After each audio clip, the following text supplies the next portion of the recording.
और ये जो इनका पूरा महागठबंधन है, ये सारे लोग अपने अपने राजनीतिक वजूद और अपने परिवार को बचाने के लिए चुनाव में हैं। बिहार को लेकर के इनका कोई विज़न नहीं है। बिहार के जनता के प्रति इनकी कोई प्रतिबद्धता नहीं है। बिहार के विकास को लेकर के इनको कोई संकल्प नहीं है। जब ये शासन में थे तो बिहार की क्या स्थिति थी हम सब जानते हैं। 20 वर्षों में भारत का मुसलमान हो, बिहार का मुसलमान हो, सबसे ज़्यादा सुरक्षित और सबसे ज़्यादा प्रगतिशील अगर हुआ है तो इन नीतीश कुमार जी और नरेंद्र मोदी जी के नेतृत्व में हुआ है। नमस्कार, आप न्यूज़ 4 नेशन देख रहे हैं। मैं हूं आपके साथ वंदना। नेता प्रतिपक्ष तेजस्वी यादव इन दिनों कहां हैं? बिहार में विधानसभा का चुनाव होना है, लेकिन तेजस्वी यादव कहीं नहीं दिख रहे हैं।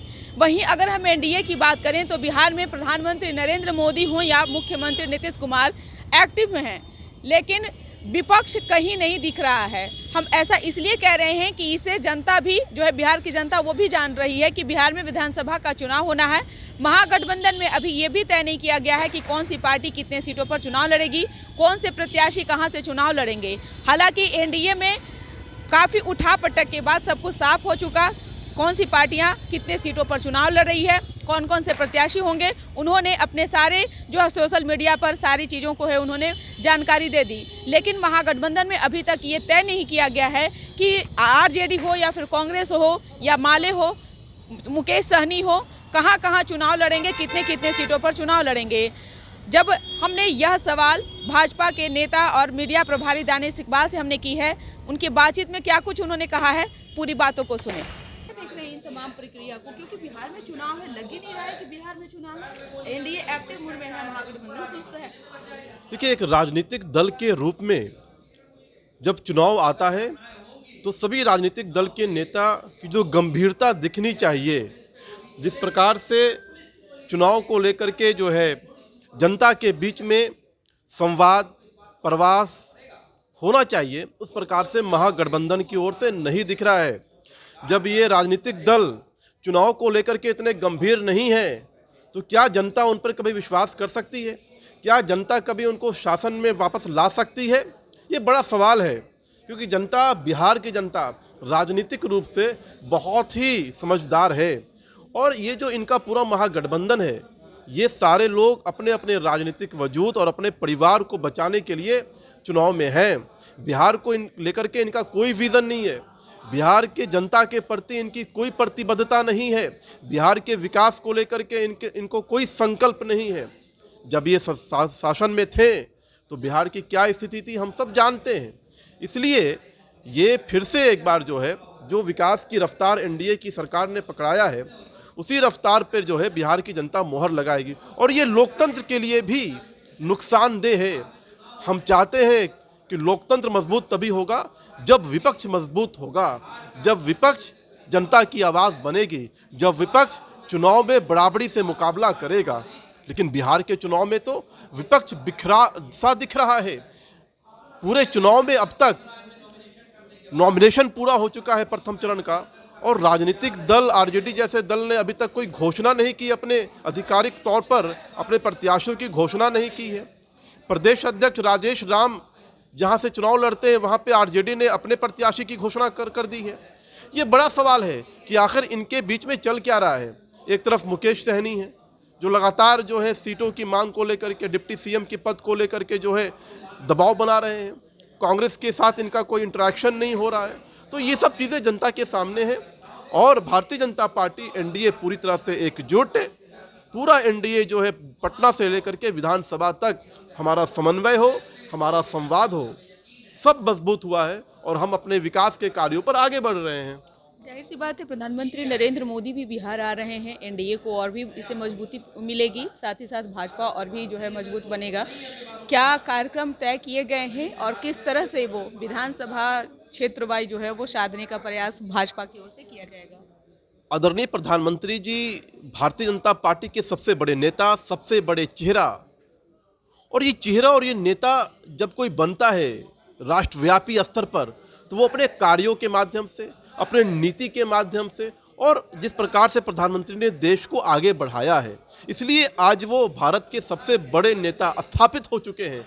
और ये हम सब कार्यकर्ताओं के लिए बड़ा गौरवशाली विषय है कि हम नरेंद्र मोदी जी के नेतृत्व में बिहार में काम कर रहे हैं, कि हमारा लीडरशिप इतना सशक्त है, इतना मजबूत है, जो जनता के बीच में डिलीवर करने के लिए जाना जाता है।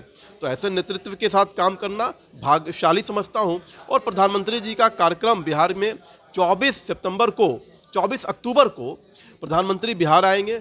उसमें वो समस्तीपुर और बेगूसराय में उनका कार्यक्रम होगा। और देखिए, जब भी प्रधानमंत्री बिहार आते हैं एक बड़ी संख्या होती है, लाखों की संख्या होती है। जब जब वो आते हैं तब लाखों की संख्या उनको सुनने के लिए, उनको देखने के लिए, और विशेषकर जो हमारी महिला है, हमारी जो नारी शक्ति हैं, वो जो उनके अंदर जो उत्साह होता है प्रधानमंत्री को लेकर, वो आपको फिर से दिखेगा।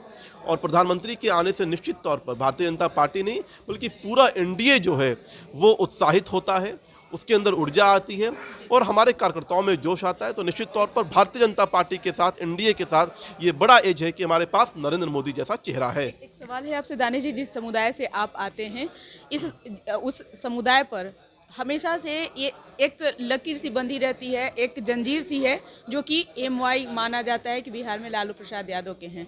लेकिन इस बार कैसे सीमांचल को आप लोग साध रहे हैं? दूसरी ओर शाहाबाद और मगध के क्षेत्र भी एनडीए के लिए चुनौती बन चुकी है, कैसे उसकी पूरा? देखिए, निश्चित तौर पर मुस्लिम समाज के लिए को सोचने के लिए बड़ा विषय है ये 2025 का चुनाव।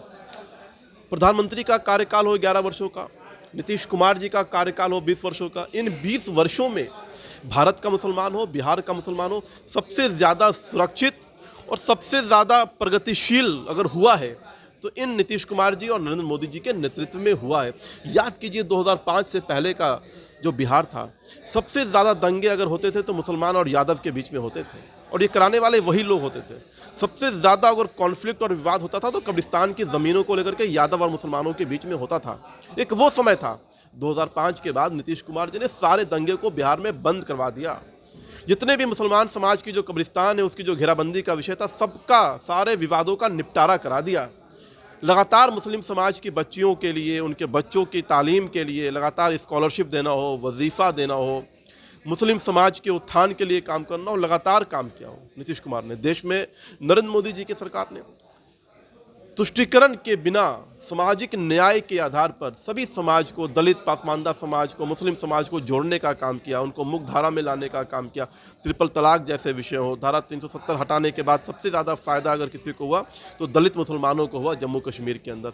वक्फ अमेंडमेंट बिल ला करके जो है, जो वक्फ की प्रॉपर्टीज़ है उसका जो हक और अधिकार है वो गरीब मुसलमानों को दिलाने का काम किया।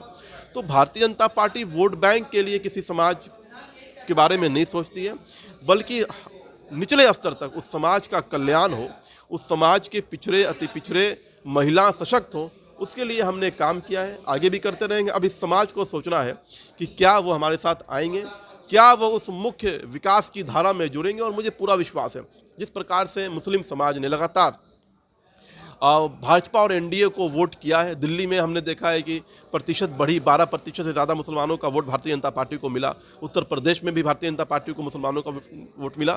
मुझे पूर्ण विश्वास है कि इस बार बिहार के मुसलमान भी विवेकपूर्ण तरीके से और समझदारी दिखाते हुए, जो सरकार विकास कर रही है, जो सरकार अगर गैस दे रही है, अनाज दे रही है, शौचालय दे रही है, आवास दे रही है, 5 लाख तक के इलाज की सुविधा दे रही है, वृद्धा पेंशन दे रही है, 10,000 रुपये आपके अकाउंट में जीविका दीदी को दे रही है, तो ये नहीं पूछती है कि ये मुसलमान है कि ये हिंदू है। तो मुझे लगता है कि अब मुसलमान समाज की बहनों, बेटियों और भाइयों को भी बिना किसी रुकावट के सीधे तौर पर नीतीश कुमार और नरेंद्र मोदी के नेतृत्व पर विश्वास जताना चाहिए। और एनडीए को जो नई सरकार बनेगी, जिसमें बिहार और प्रगति करेगा, उसमें मुस्लिम समाज की भी भूमिका होनी चाहिए। सूरज की पहली किरण के साथ जाग उठा बिहार, हर मत बने नई उम्मीद, हर कदम जिम्मेदारी। न्यूज़ फॉर नेशन की अपील, 6 और 11 नवंबर को घर से निकलें, वोट करें और अपने भाग्य विधाता खुद बनें।